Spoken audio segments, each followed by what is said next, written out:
All right, looks like we are in business. I'm hoping that this doesn't, just a second. Oh, perfect.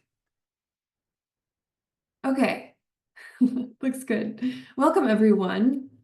As I said, this is leveraging your degree for careers outside of academia. And I'm getting a phone call, which I'm silencing. Sorry, it comes in through my computer, so it's hard to anticipate that.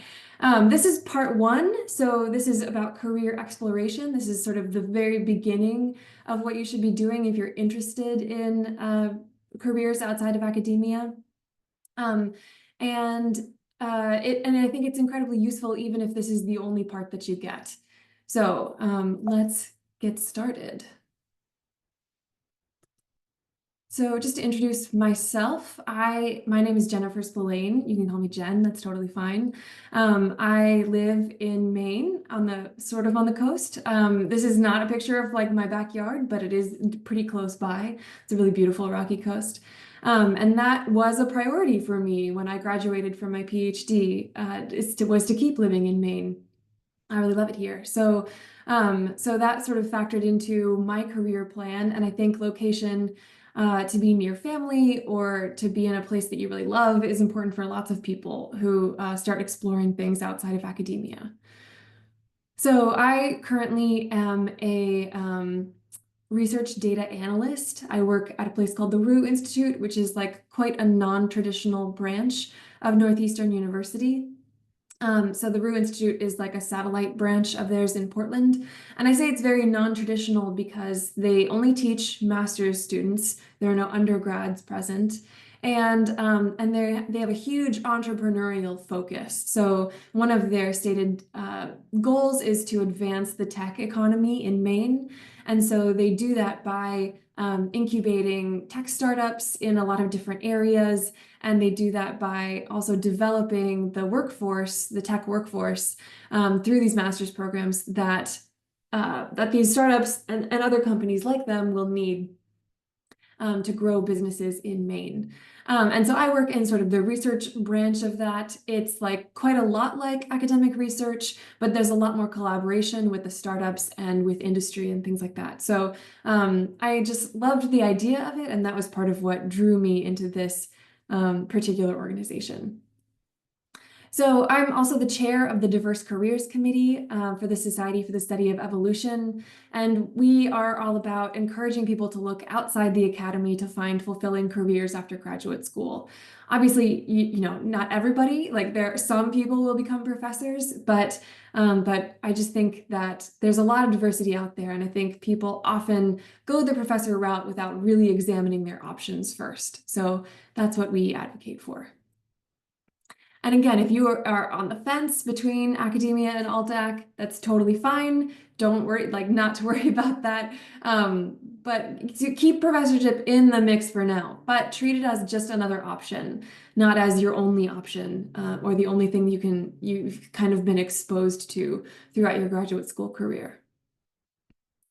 And just so you know, these numbers are from 2013, which is why the graph only goes up to 2011. But this trend is this gap between the number of PhDs that are awarded every year and the number of professorships available is widening ever more. Whenever we have economic downturns, a lot more people like go back to graduate school or stay in graduate school because the job market is really tough, and that is certainly happening right now. So there's a lot of competition out there for faculty positions. And the most recent numbers that I've seen is in the US for STEM positions, it's somewhere between 10 and 30%, depending on the discipline of people who are able to get faculty positions afterward. So even if that is your dream, you might have to be exploring other options. And I think you'd be surprised at what else can kind of scratch that itch of academic work. And obviously don't want you to be like Lego grad student. There's so much more out there, and you can find fulfilling careers everywhere. So um, you don't have to be waiting by your phone in despondency with every passing hour. So I want to get right into it. The steps of a non-academic job search. I think that when people look to explore non-academic careers, they often jump to this step four, like just like straight applying to them. Like they'll take some time and look at some job ads and they think, well, that sounds okay. So I'll just go ahead and apply. And I think that's really jumping the gun. You're really skipping right to the end.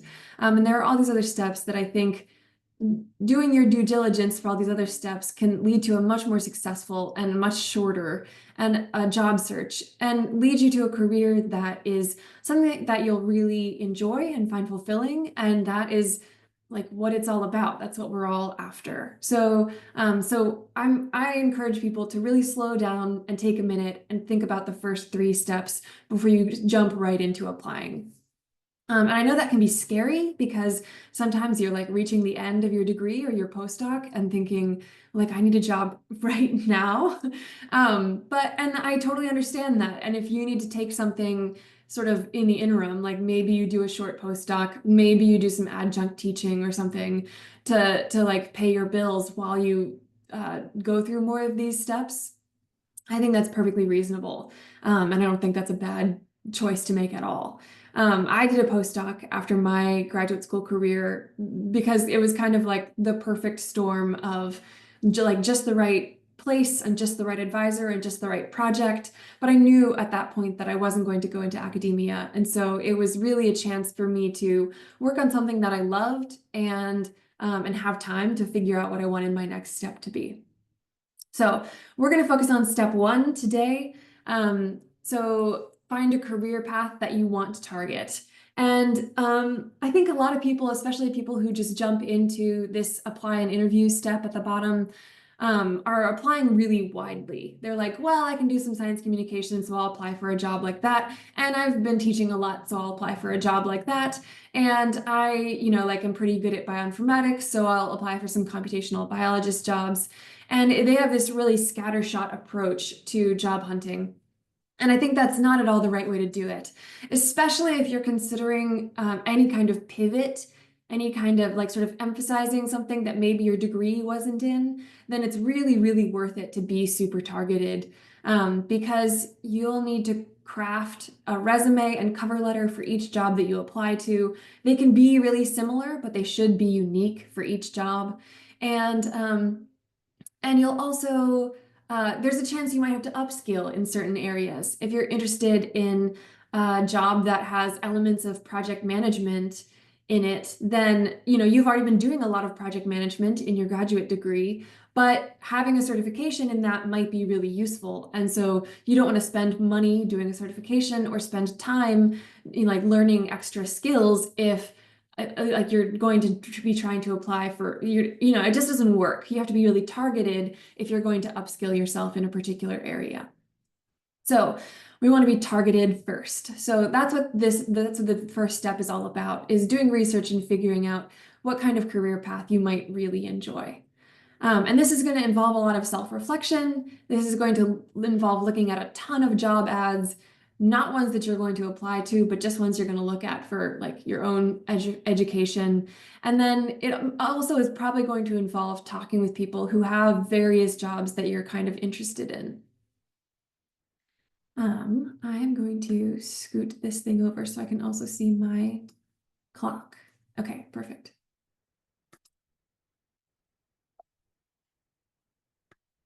All right. Do we have questions so far? You can drop them in the chat. You can unmute yourself. I want this to be as participatory as possible, but I understand that unmuting yourself can be nerve-wracking a little bit. So the chat is also open. I do have a question if you can hear me all right. Yep, I can. I know you might get into this later, but I know on the last slide, there's like a note of like, preparing your LinkedIn. And I hear like a lot of different messages of like LinkedIn is really important, or like, nah, nobody really pays attention to that. I guess what kind of what's your opinion of like out there? Like what do you hear from employers or people looking for Yeah. Yeah, I think that's a really good question. So LinkedIn is a thing that we'll talk about more in the in-person workshop, but definitely I think LinkedIn is really important. I think that there's basically nothing that substitutes for it for like a professional networking site where you can kind of keep track of everybody that you've networked with and also make new connections. You can also like people use it to gain visibility in different areas. But even if you're just sort of using it as a very base level, like having a filled in LinkedIn profile, I think is pretty crucial for non-academic jobs. I think if you're going for professorships, if you're going for postdocs, and I think if you're going for state jobs, in my experience, then people aren't on LinkedIn as much because those are jobs that you kind of get into and you stay in. I mean, like obviously not everybody who takes a state job is going to stay there forever, but the my husband is a state worker for the state of Maine, and like the benefits are hard to leave behind. So I think that and seniority is kind of a big deal in the state, you know. So I think like jobs like that where you are sort of expected to go there and stay there for 20 years or more, then LinkedIn is not going to be quite as vital. But for everybody else who is like out in the rest of like the work space, switching jobs every, like 3 to 7 years is very common.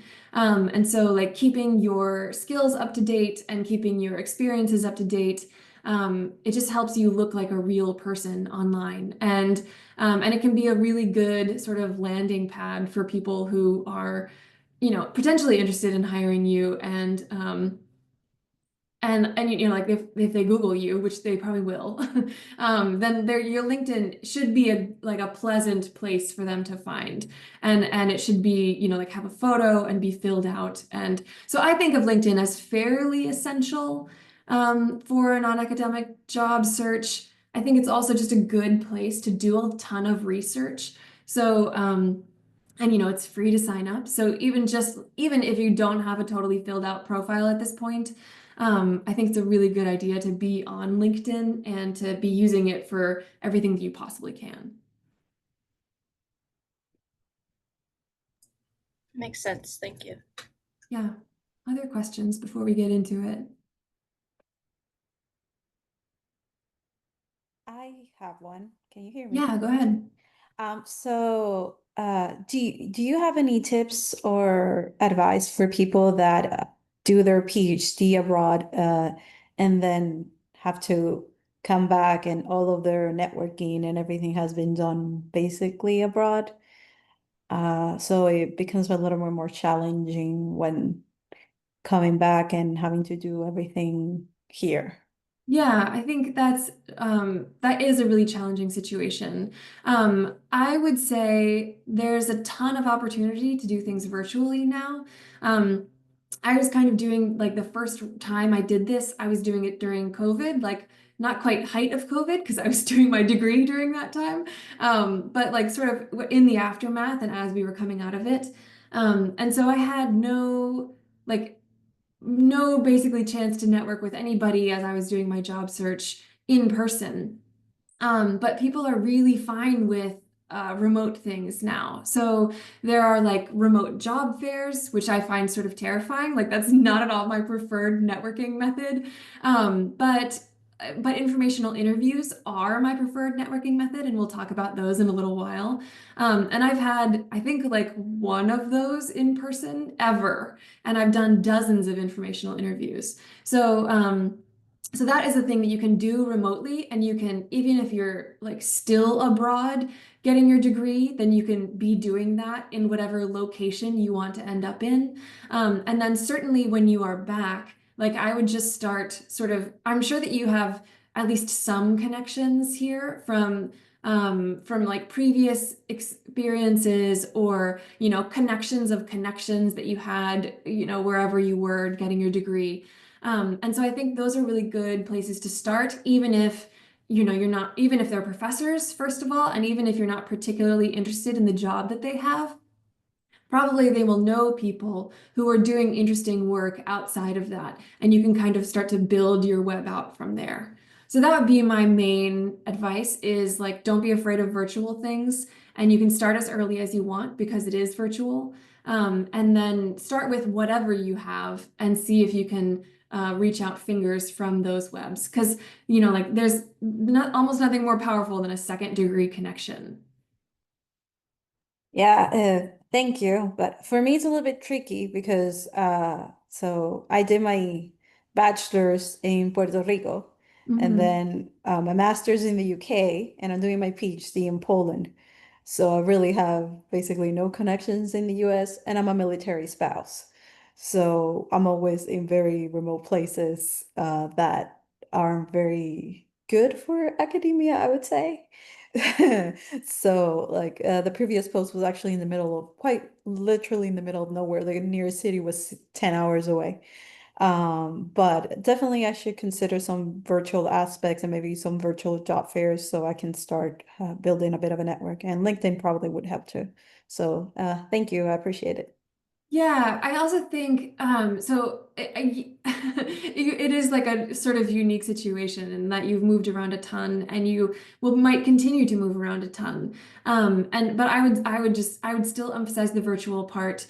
Also like people in Puerto Rico and in the UK and actually I'm sure in Poland too, definitely have colleagues who are working in other places. They definitely have collaborators that they're working with, like, you know, across country lines. Um, and I was thinking the UK and Puerto Rico, especially because they're a little bit closer. But nowadays, like everything is done virtually and by email anyway. So probably there are people in the departments that you have been a part of who have connections, who have colleagues in the US or wherever you're trying to be next. And so I would really start with those people and just reach out and say, you know, hey, I'm potentially interested in this kind of career area. Do you know of anyone who has a similar background to me who's now working in that area? And I think that's a perfectly reasonable place to start. Um, and some of it might just be like sort of cold emailing people. Some of it literally might be like, hey, you might not remember me, but I was a student of yours this many years ago. And, you know, like whatever. Like, I think that's totally fine. People are, I think it's important not to be self-conscious when you're reaching out like that because people never think it's as weird as like I feel like it is when I'm doing that reaching out. But people are generally receptive and generally helpful, I have found. So, and like basically worst case scenario is they say, I don't really know of anybody like that, or you don't hear from them again because everybody is busy and it just happens sometimes. But that's what I would encourage you to try. Okay. Thank you so much. I really appreciate it. Mhm. Okay, so I feel like this is people who have been in graduate school for a long time and who have been exposed to like primarily academic spaces. Um, don't always have a good idea of what kind of job they would enjoy doing after they've finished their graduate school or postdoc. And I find that really heartbreaking. It's like we've all given up that question that we were asked constantly as kids, which was, what do you want to be when you grow up? And I am still figuring that out. And I think that we should all be asking ourselves that on a really regular basis. So we're going to do a couple of activities to try to get at that. So we're gonna ask ourselves the questions, what do you do in your work now? What do you like to do? Because I bet you don't like everything about your current work. And then what is important to you? So, self-reflection time. Everybody take a deep breath. Okay. So, I bet you do a ton of stuff as a graduate student or a postdoc. I bet the list is much longer than this.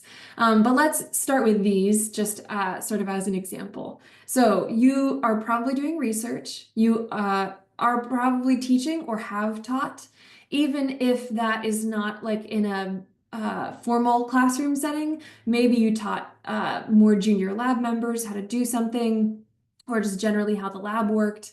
Probably you have taught. I bet you have mentored either junior lab members or undergraduates throughout your experience.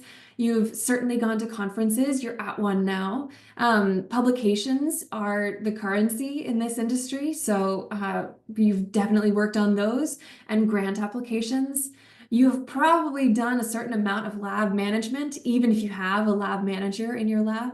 And I bet you've done quite a bit of managing your advisor and committee, which is a nuanced and complex skill. You've probably also done some outreach. Maybe you've gotten some awards. Maybe you're doing service to the profession. And like there's also volunteer work on top of all of that stuff. So these are sort of broad categories of things that you might be doing. And now I want to drill down and get into like the nitty-gritty stuff of it. But so as we sort of look at all these different areas, think about which things are fun for you, which things are fulfilling for you. What would you be sad if you never got to do it again after you leave your graduate school or postdoc? When you do work that isn't required, when you do it because it seems like a thing that should happen or a thing that you really like or value, what is that work? And so, like, you know, think carefully about what you do that is extra, that is sort of above and beyond what you're required to do. And in research, like just for the research one, let's break it down into these little sub areas. And probably you could break each of these down into more sub areas. But just start here. So maybe you love bench work. I hate bench work. I knew when I got out of graduate school that I never wanted to touch another pipette again. Maybe it's field work for you. Maybe like just being out with your study system is the thing that really brings you joy. There's also data cleaning. I am a weirdo who really loves data cleaning, but obviously not everybody is like that. Then the actual analysis of it. There's lab meetings, there's troubleshooting, there's just like the practice of producing new knowledge and bringing things into the world that we didn't know about before. And again, probably you could break all of these down, and maybe there are some aspects of bench work that you love and some aspects that you don't. So feel free to break it down into as small of areas as is useful for you. In teaching, there's knowledge transfer, there's curriculum design, there's technical writing, like if you're designing labs or something for someone, sort of an instruction manual. There's grading and feedback, there's the actual lecturing if you're doing any of that. You might be facilitating discussions or like mentoring students. So think about the different areas in teaching that really like give you life and which ones you could, if you left behind tomorrow, you'd be pretty happy about it. And maybe it's all of it. It doesn't have to be like, you don't have to pick things in each of these categories. This is just to get you thinking about this. In publications, it could be writing, it could be editing, wrangling co-authors, navigating journal requirements, and working under deadlines. These are just some ones that I thought of. For me, I don't mind writing, but I love editing. So I'm always like sort of the first person to volunteer to edit other people's work, but I would prefer that there was a draft already. With conferences, do you enjoy the public speaking of it? Do you like the knowledge transfer of it? Because it is kind of like like if you're giving a talk, it's kind of like a lecture. Or maybe it's all the in-between stuff. Maybe you really thrive at like the coffee breaks when you're meeting a ton of new people. You also probably have had to manage your committee, and that could involve setting expectations, running meetings, and just keeping folks in the loop through clear communication. In grants and awards, you're probably doing science communication, you're probably persuasive writing, and also like making sure that your work aligns to the grant's goal, or at least making a good argument that it does. In managing a lab, you could be in charge of some of the budget, ordering supplies, scheduling, like, you know, when undergrads are going to come in and feed organisms or something, or maintaining the organisms yourself. I'm going kind of quickly through here, but you know, feel free to like take a screenshot or something, and the recording will be up if you want to see these in more detail. In service to the profession, maybe you've helped out to evaluate job candidates. Maybe you're on some graduate student leadership team of some kind. Maybe you've organized seminars. Maybe you've sat on people's committees if you're a postdoc. And then anytime you get tapped to review papers, that's also service to the profession. For outreach, it's science communication. There might be video or text editing involved if you're doing a blog or doing TikTok videos about your work. You could maintain a social media account. And then other things like volunteer work and hobbies. If your hobby is long distance running, like maybe that's not super relevant to a lot of jobs out there, although maybe those are the jobs you're looking at, who knows. But if your hobby is like gardening, then that actually could be pretty relevant to a couple of different jobs that you might sort of get in this space, depending. So think about each of these areas and think about what you really love and what really what energizes you and what gives you joy in each of these things. And I also want to acknowledge that sometimes you don't love anything about your work, and that's okay too.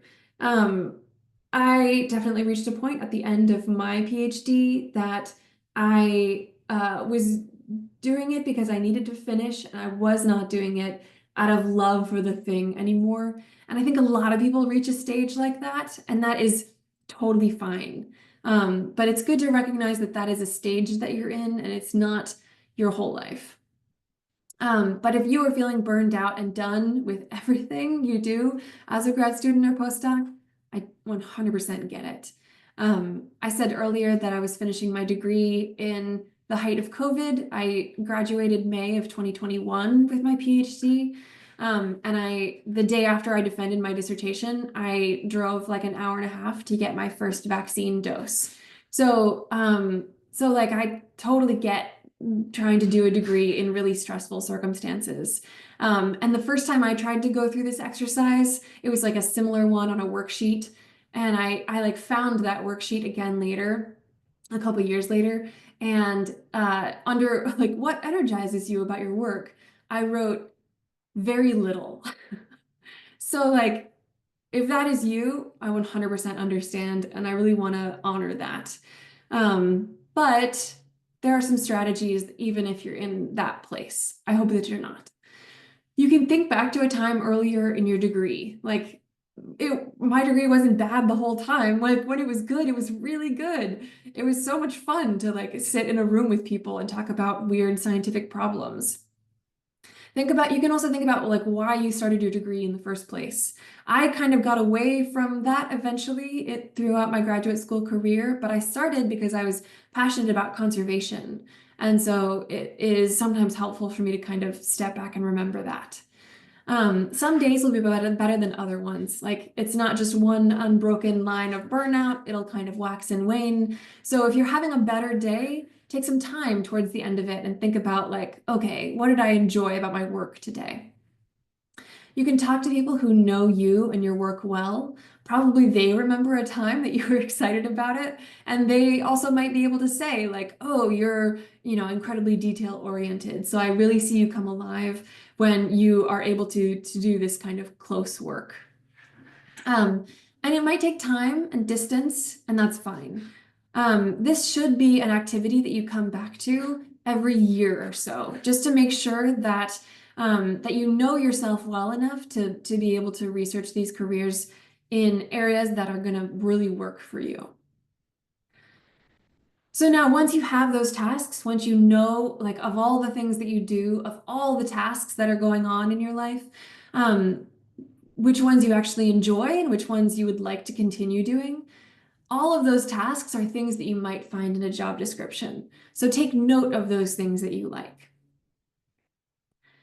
They might have slightly different language because in different industries, we're going to sort of call things different, terms. But when you're looking at job descriptions, when you're looking at job ads, you can know what to look for. You can see this, you can see like your 5 of your most hated tasks and be like, okay, that job is not for me. Or maybe they have like 5 of your absolute top ones and you think, okay, this is worth more research. All of this is designed to like get you researching lots of different jobs. Because we're researchers. That's what we do. And so I want you to apply all those same skills in this other area of your life as well. So research the kinds of jobs that are associated with these tasks. You can start there and then find out more about them. I have found that job titles are all over the place, totally all over the place. So it's really, really important to look at the actual responsibilities that you would have in a position like that and the requirements to see like if they're sort of looking for someone with your qualifications or if you're sort of way off the mark. All right, questions about figuring out what you like about your work right now.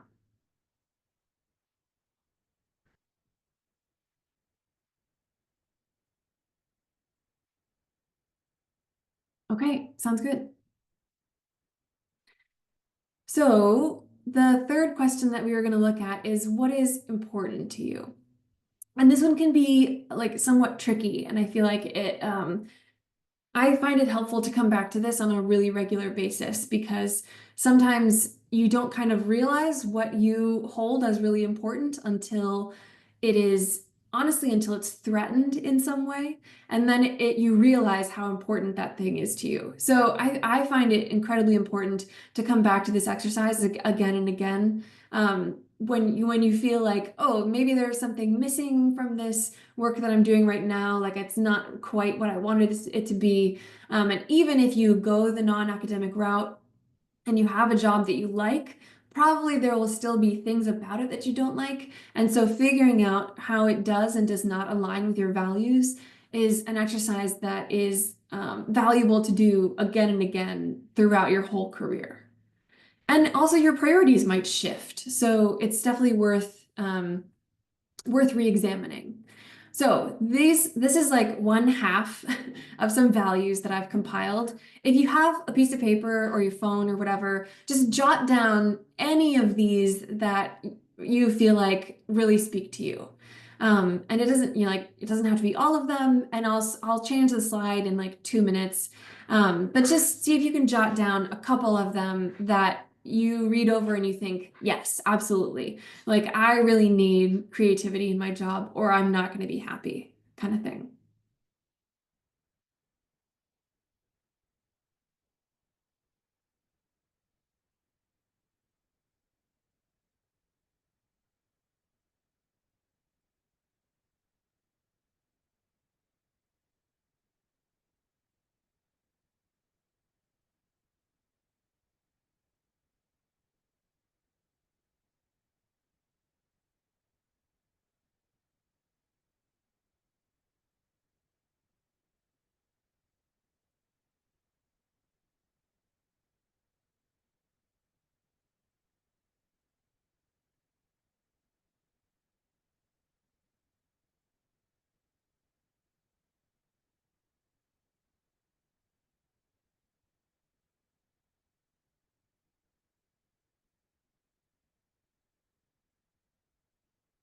All right, I'm going to switch it to the next one because we have the end of the alphabet also to do.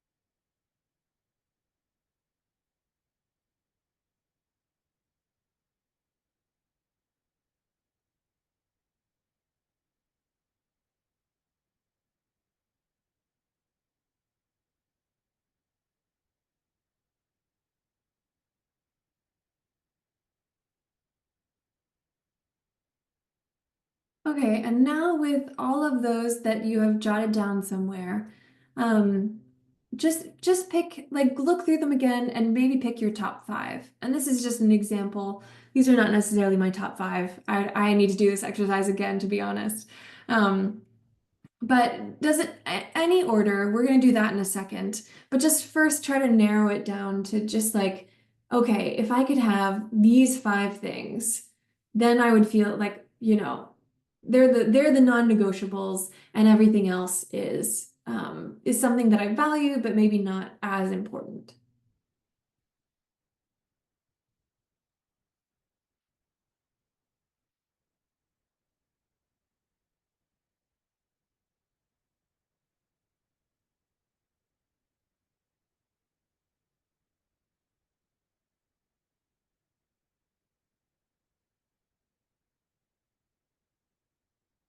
And then go ahead and rank them. So in this example, this person did put location as the top one. Maybe they want to be close to family. Maybe they just like love the community that they've become a part of. Maybe they super love like the North Cascades and they want to stick close to them. All of those things are totally valid.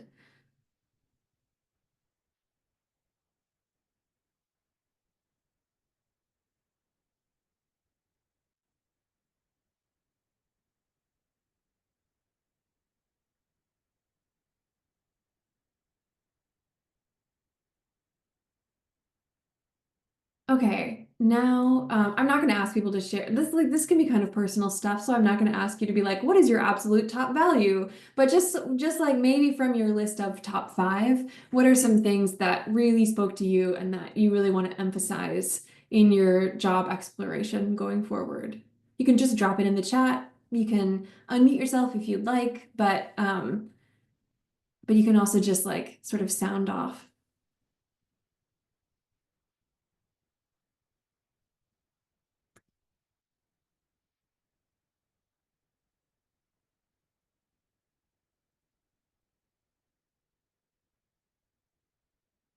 Moral fulfillment, impact, like environmental impact, flexibility.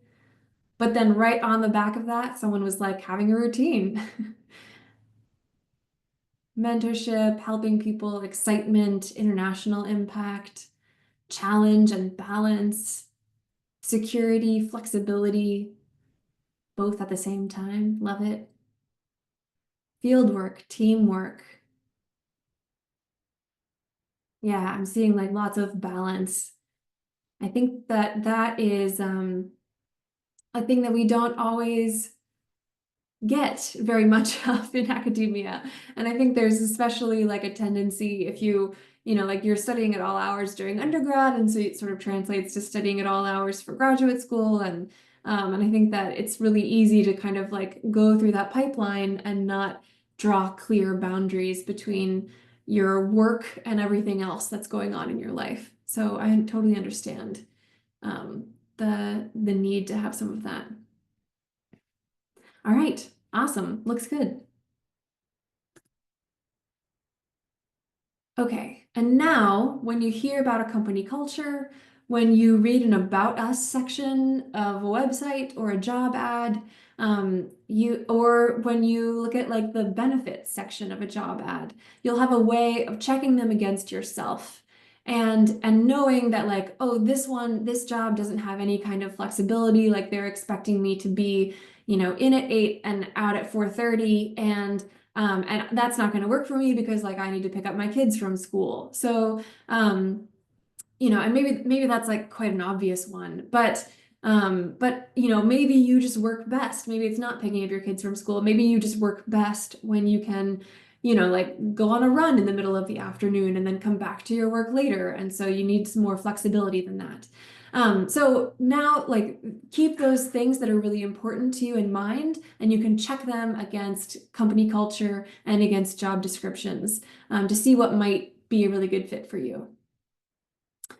You're always looking like, do you share the same values? And also, does the company live up to what it says it is valuing, which is just as important.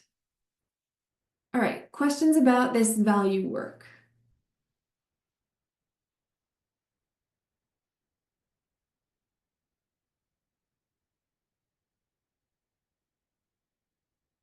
right.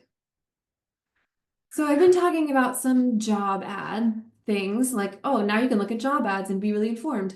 But what does that actually look like? So like once you've done these two exercises, what is the next step here?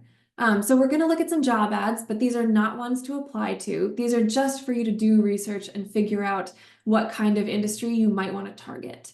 And then informational interviews, and I hope we have time to talk about those. I might have to sort of blast through that at the end. But I find them, they're my most preferred way of networking. And I think that it's a very low pressure way to do it, which is nice. So when looking at job ads, keep a very open mind. Don't discriminate against them right away based on company or what kind of company it is. Like people who come out of academia are often very conditioned to think that like people in industry are just like super out for profit, and that's not what you want to be about. Like, you've been doing academic research after like taking a vow of poverty, basically. So, but it doesn't like that's not any more righteous than what people are doing in a profit space, like, and also like just because a company is a nonprofit company doesn't mean that you are going to agree or with them or that your values are going to align with theirs. Like there are plenty of for-profit companies that are doing really amazing work. Like I'm very plugged into a lot of climate startups that are being incubated at the RU, and I'm a huge climate advocate. So like I think they're doing amazing work. But like they're there to make money too. They have to keep the lights on and they want to continue in their work. And there's plenty of nonprofits that I don't agree with at all. Like pick a political persuasion, and there are a ton of nonprofits that align with any given political persuasion. So I bet you agree with half of them, and I bet you don't agree with the other half, or maybe 70-30 or something. So I keep a really open mind about nonprofit versus for-profit companies. It's just a tax status. And actually nowadays, nonprofit companies are doing more things to sort of act like for-profit companies, because the grant and federal funding situation is so unstable right now. So don't write a company off just because they're trying to make money, because lots of good people are trying to make money. And it probably also means that they can give you decent benefits, and that it might be a more stable situation than working in the nonprofit space. When you're doing searches, try lots of different keywords, lots of different things. Because again, job titles can be all over the place. And so like figuring out like searching really widely and then narrowing down from there once you kind of have a feel for the kind of job titles that you might be interested in is really the way to go. And then also keep track of career areas that align with your interests and values. So if there is a blog that someone does on like current state of curriculum development, then that is someone that you might want to follow, or like a podcast on like the patent space, like technology transfer space. Then maybe that's a thing that you might be really interested in, and that can be like a sort of low stakes way of like sort of keeping up to date in that industry so that you know what's going on. And also so that you just get a better idea of what that industry is interested in, so that you know if it's a good fit for you or not. So, anatomy of a job ad. There are these sections. Sometimes people leave things out or go really wild on them, but usually they have things that kind of fit into these 4 different sections. There's an about us or an overview section. This is organization information, their history, values, culture, norms, things like that.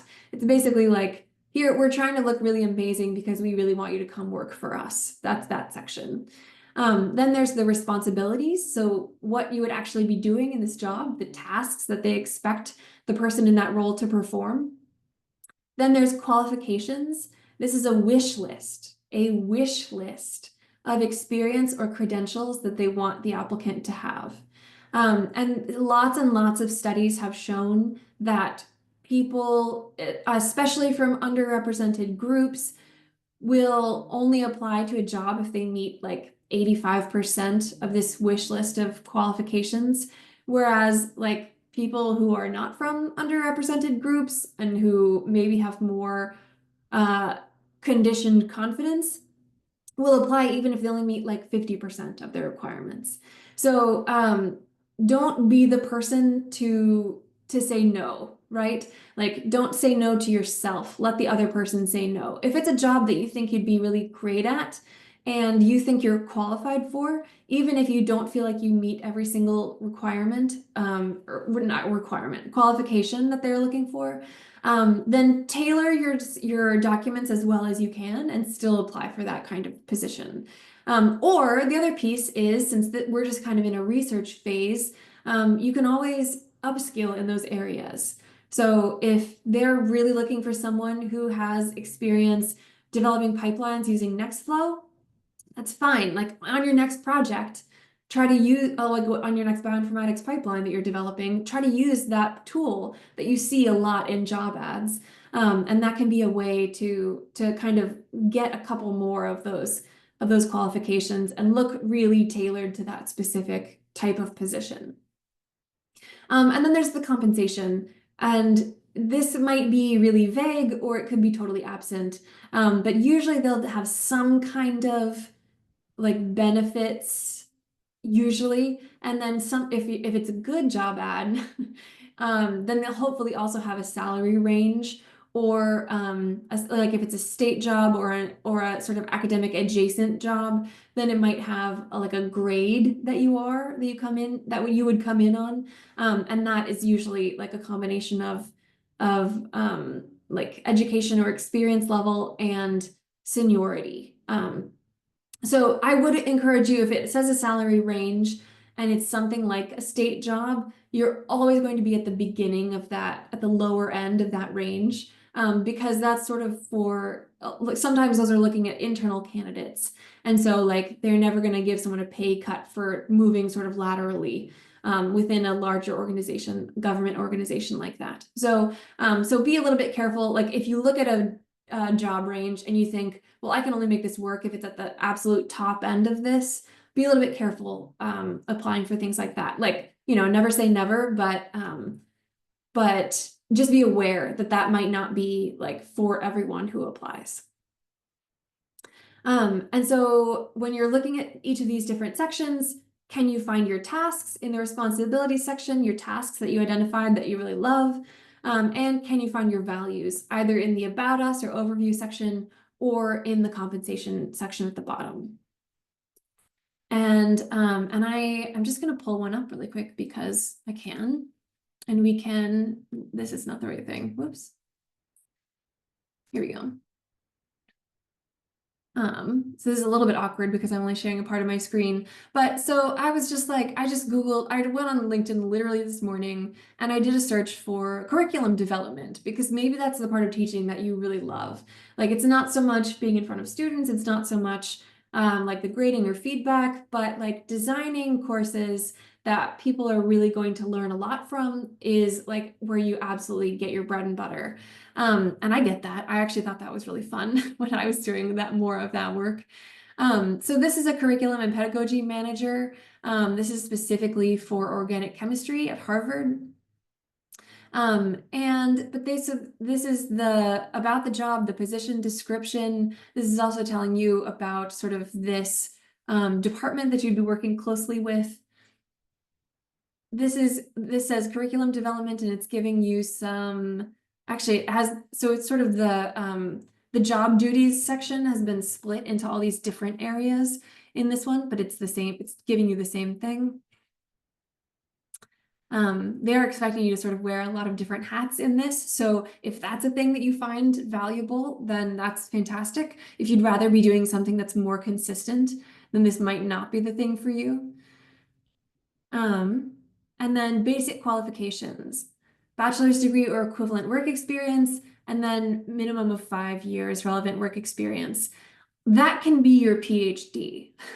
Like don't be afraid to, if you were teaching for like 4 of the 5 years of your PhD and working on developing curriculum and like working with the professor that you were teaching with, or working as an instructor of record, then all of that can count towards some of those years of experience. So don't write it off. That can be concurrent. And especially at an academic institution, they're, I think, more receptive to that than some other institutions would be. So additional qualifications and skills. Basically, everyone wants you to have communication skills. And then they want a record in organic chemistry and chemical biology, which I bet some of you in this meeting right now have. You also, it seems like you probably need to lift things for labs and classes and stuff. So that's what they're talking about there. And then the benefits. So this is like a pretty extensive benefits section. That's telling you all the things that they're going to offer you. And then they also give you like a job code and a salary grade. So you could probably look up that salary grade and find out if that is going to align with what you are happy making or what you would be comfortable making.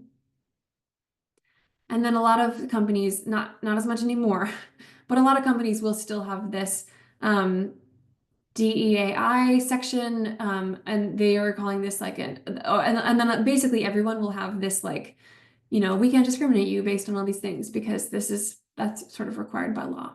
So that is one for a curriculum development situation. If we're looking at one for like senior bioinformatics scientist, this is a great example of what I mean when I'm talking about how job titles can be all over the place.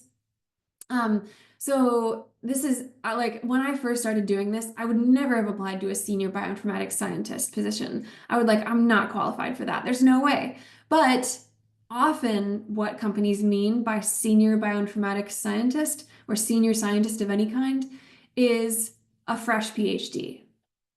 And so not necessarily always, so check it, but yeah, must have completed a PhD in one of these areas, and at least 5 to 10 years of industry or academic experience. So basically people who are freshly out of their PhDs almost definitely have 5 to 10 years of industry or academic experience. So this position is for a fresh PhD. If you have a postdoc, that doesn't disqualify you by any means. Maybe that can contribute to your 5 to 10 years of industry or academic experience. But this is just a really good example. Like, don't write it off because the job title doesn't seem like the thing that you're qualified for, or you might be interested in. Sometimes they just call jobs weird things. So this one, again, has an about the job section. It's saying like, this is what we were trying to do. This is where we're trying to have an impact. Then it's listing these responsibilities, and then it's listing these qualifications that they would love for you to have. Their ideal candidate they've made up in their minds has every single one of these things. It gives you a salary range, which is different based on different locations. And then it gives you some explanation for that. And then equal opportunity employer section, which is pretty standard. Okay, so questions about this. And I'm sorry, we're out of time, so I'm probably not gonna be able to talk about informational interviews, but that's okay. If you have questions, I'm happy to stay and answer them. And I don't have anywhere to be after this. So if you have somewhere to be, that's totally fine. You can move on to the next thing, but I'm happy to stay a little bit over and chat about stuff. Questions for me? Yeah, Sophia? Hi, thanks so much for this workshop. It's been super helpful. I'm in grad school in my 4th year, and so I've been thinking about this a lot. So one area that I'm still a little unsure of is where to go to find these job ads to explore. I know like looking on USA Jobs for like government jobs, looking at like universities like career pages for those kind of jobs, and then like ecoevojobs.net is like a really incredible resource for a bunch of things. But I feel like there's this like black box, especially in like more industry jobs, where it's like, do you find them on LinkedIn? It's like, or do you find like I'm looking for like some kind of database that like pulls them together, but I don't know what that is. Do you have any recommendations? Yeah, so you're right. It's USA Jobs for government stuff. Indeed is a huge one that pulls together lots of different types of jobs. I would say like especially just at the research stage, if you're not looking for things that you're going to immediately apply to, but if you're just exploring and trying to figure out what the best fit is for you, it's hard to beat LinkedIn, just because like the sheer volume of stuff that they have. And if you're using it primarily for research, then you don't have to like filter it based on location or anything. So you can see jobs from all over the place. And that will just give you a ton to look at. I'm trying to think. There's also ones that are sort of more specific for different areas. Like the ones that you mentioned, there's also like Climate Base is a really big one if you're interested in doing sort of climate work, which I sort of like, I don't know, low key have my eye on every once in a while. Like it's worth it to just explore widely and often. But I would say like LinkedIn I feel like it gets kind of a bad reputation. It's like very stuffy, and certainly there are people on LinkedIn who are just like really high on themselves, but it's an incredibly useful resource. And so that's honestly my go-to if I'm just doing some exploration and like figuring out, because I mean like this is still a process that I go through too, like every 6 months or so, to be honest. I'm just like, like good to see what's out there. And LinkedIn is the primary one that I go to. I will say that once you sort of drill down and have a more targeted area that you're looking to apply in, then it like you might find companies that are in a particular area that you want to live and that are doing that work that you're really interested in doing. And then you can like just bookmark those company career pages. And I also definitely have a bunch of those that I like will look through once a week and just make sure that I know what kinds of jobs they're posting for and who, what kinds of things they're looking for. There's also like at that point you can join their talent networks if they have one, and try to network with people like directly in those companies. So usually what I do is like I'll be on LinkedIn for most of my research. And then if I find a job on LinkedIn that I actually am going to apply to, I will click through and go to the company's website and apply through the company's website, not through LinkedIn. And that's just because you want to make sure that it's a current job ad. Sometimes LinkedIn isn't updated as often as the company's website is. So once you actually get through to the application stage, which again is like 2 more steps down, then you might want to do some like additional verification. But I think LinkedIn is really, really helpful for doing the research in the first place. Okay, there's a question in the chat that I'm gonna read really quick. So if I'm planning on graduating in a year, when should I start searching and applying? I'm worried about getting too into the weeds of job search and or falling in love with positions that will be gone before I'm ready. So you can't start early enough, honestly. Especially, I don't want this to sound too doomy and gloomy, but especially right now that like there's a ton of scientists looking for work right now. Because there are very few federal job scientists anymore. So I think the dust will hopefully settle when a lot of those people find new positions. And so maybe if you have a year to do that, then it should be looking a little bit better. But there's no reason that you can't be doing research now and that you can't be networking with people that might be like incredibly crucial to you now. So I think a year out is perfect, honestly. If you can like, take some time this summer, like even if it's just an hour a week or something, and really like do these self-reflection exercises and do a bunch of research into different kinds of jobs and talk to a bunch of people who have those jobs, not necessarily at the companies that you want to work for. Like that is all, that's never going to be a waste of time, and then you can go into sort of your final year like with a lot of confidence that you know at least like maybe the top 2 areas that you really want to explore with a career. I would say don't worry about falling in love with jobs that are going to be gone. Industry cycles through jobs much faster than academia does. It's not like, like, oh, there's a position at my alma mater and you know, like they only hire one biology professor every 20 years. And so if I don't apply for it and get it now, I'm screwed. It's like, it's just not that situation. Like departments in companies grow and they hire more staff. You know, maybe you apply for a more junior level position and then you work your way up into your dream job later.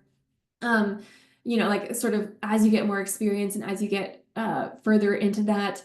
So I just think I totally get it. Like there are jobs that I see pop up sometimes that I'm like, ooh, but I wouldn't worry about that too much. There will be more jobs and I think it's a really good, I think that being a year out is a really, really good time to start. About getting too in the weeds with your job search, I don't know if I totally know what you mean by that.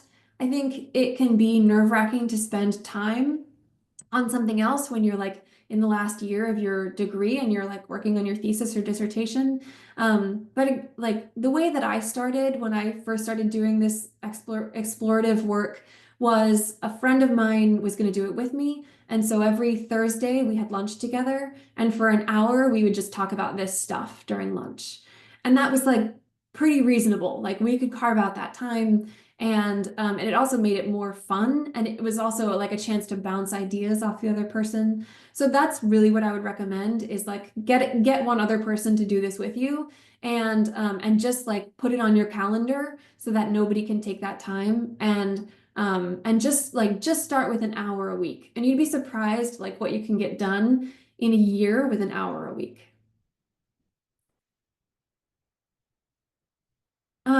So there's a question in the chat that is about suggesting more job titles or keywords relevant to a PhD in evolutionary biology. And I'm not going to do that, honestly. One thing I really resist in these workshops is giving anybody like a list of like job areas that you could go into. And that's because I don't want to pigeonhole anybody. Like if what you loved out of in your degree was like mentoring students, and so you decide to sort of pivot into a totally new area that's not directly related to your current work, like that's amazing. I don't think it has to be sort of evolutionary biology related.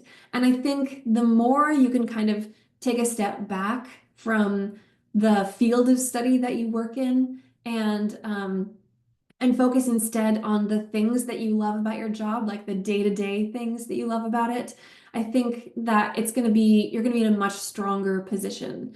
Because at the end of the day, like you might not end up with a job that is studying evolutionary biology in the same way that you do during your degree. And so the goal is figuring out like, what do I love and what do I find fulfilling that is not related to like the phylogenetics of marine invertebrates, which is what I studied in my PhD. And I loved that, and it was totally fascinating, and I'm still like, down to engage with that content, but it's not a thing that I do in my job anymore, and that's fine. Like I feel fine about that. So I think the more you can focus on the things that you really value and the tasks that you find really fulfilling, the better off you're going to be. And that's not to say you need to be completely removed from research, but that is sort of looking at the intersection of the skills and the passions that you have and like what the world is needing and what they will pay you to do. Okay.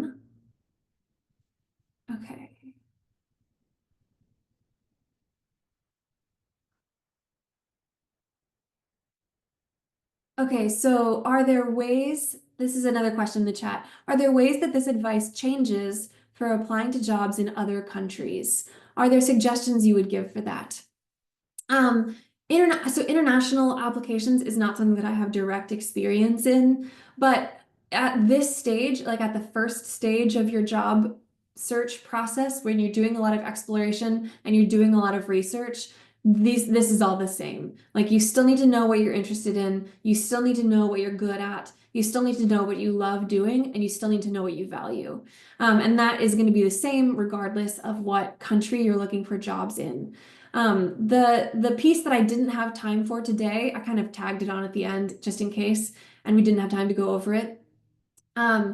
Was informational interviews. So like after you look at some job ads and you get kind of a feel for what you might be interested in, then you can start reaching out to people to see like and what I tried to do in my first round of informational interviews was choose someone with an evolutionary biology background who is now working in a job that where they do something that is not directly evolutionary biology research, and figure out like what did that transition look like for them. And even if I didn't, even if I wasn't interested in the particular job that they had, or didn't think I was, like it was still really good to talk to people about that transition, and they were still super relevant to me because it was like, oh, you have a degree in evolutionary biology and now you're working as a consultant, or you have a degree in evolutionary biology and now you're working at as a project manager. And so like what did that transition look like for you? So I think honestly there's just no substitution for informational interviews. Oh, and for those of you who don't know, sorry, this question is this term is a thing I use a lot, but it's not necessarily obvious to everyone. An informational interview is like a short half-hour interview meeting that you have with someone, a conversation that you have with someone who you are professionally interested in for some reason. Like they have a cool job, they have a similar background to you, they work at a cool company, whatever it is. Maybe it is they live in a country that you want to have a job in. So, and I would add that one for that piece for the international question. And then so for the half an hour, you ask them questions about their professional life. And you are not asking them if their company has any openings, and you are not asking them for a job, and you are not asking them to look over your resume or anything like that. You are just asking them about their professional journey and about their current role, pretty much. And this is really, to me, the best way to figure out if you would actually be interested in the kind of job that they have. Because you can ask them questions about like, what do you find most exciting in your role right now? Like, what does a typical day or week look like for you? And then also like if you are looking to switch countries and be international, or to come back to the States after having been international, then you can find people in whatever your destination location is, and you can ask them like, okay, I'm coming from like, do you have any experience coming from an international space? Like, what kinds of job documents are going to be required, and sort of what do those look like? I would also do a ton of research ahead of time so that you're not asking them questions that that you could just Google and find out. Like, make sure that you're going into these informational interviews with a ton of research already done, but that's I think that that's incredibly valuable, and they could potentially give you insights about like being international or switching countries that you wouldn't get just from like looking at something else. Sorry, I'm going to stop sharing really quick so I can actually see you if you pop up. So that's like my advice forever. Is to do as many informational interviews as you can, or as many as are useful to you. But especially if you're planning on making a big transition, either a big transition professionally, like into an area that maybe your skills are not an exact match or a super obvious match for. And also if you're planning on drastically changing locations, then it really makes sense to try to find people who have made that transition before and talk to them about like what worked for them and what didn't. But definitely if you're applying internationally, your job documents will be different than if you're applying domestically. So if you're looking at resources that are going to sort of help you in designing and writing those, pay really close attention to where those are coming from and what, because they're going to be country specific. All right, next question. Go ahead. Yeah, so hi. Hi. My question is about when you talk about a anatomy of a job. So I came across to a question about one of my job I would like to apply. They asked me to provide my ITL certificate for the job, but me, I got a one-set test. So I wonder if it's possible for me to apply with the one-set test, knowing that the right kind of test certificate they are asking is the ITL. Do you think that it's possible for me to apply for So it? can you say the last part again? Is it possible for you to apply given what? Yeah, apply to the job using my one set test. I got one set test, but they are asking me to apply using ITL test on the website. So if you are any time that you're applying for any job, make sure that if they are asking you to apply in a certain way, or if they're asking you to apply with certain documents, or if they are, even if it's something really annoying, like you have to upload your resume and then you also have to like enter in every single piece that's already on your resume into the little fields that they provide. Anytime they're asking you to do anything specific like that, always do it. Like the fastest way that you can get ruled out as a candidate is by not following the instructions of like the hiring manager, who is running this. And sometimes it can be super, super annoying, but and sometimes it's like, well, I have this thing that's equivalent. Like, why does it matter that why does it have to be this one specific way of doing it? But it does for, unknowable reasons. And so always, always, always follow all of the instructions as closely as you possibly can in that situation.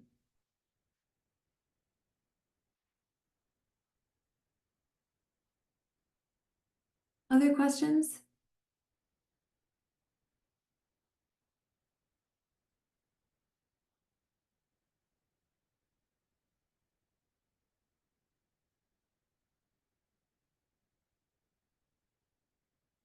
All right, awesome.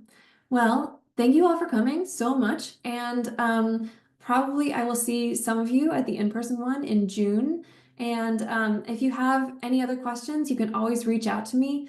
And I am also happy if you want to practice informational interviewing, I'm happy to be your first informational interview. So keep that in mind. Feel free to connect with me on LinkedIn. I'm happy to have all the US connections. Just make sure you write me a note saying, hey, I was at your, like whatever. You can include the note with your connection request being like, hey, I came to your workshop, just so that I know, because I cannot, I don't know all of your names right away. So please connect with me. Please reach out if you have any other questions.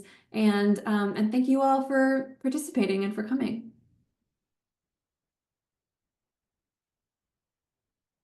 Oh, perfect.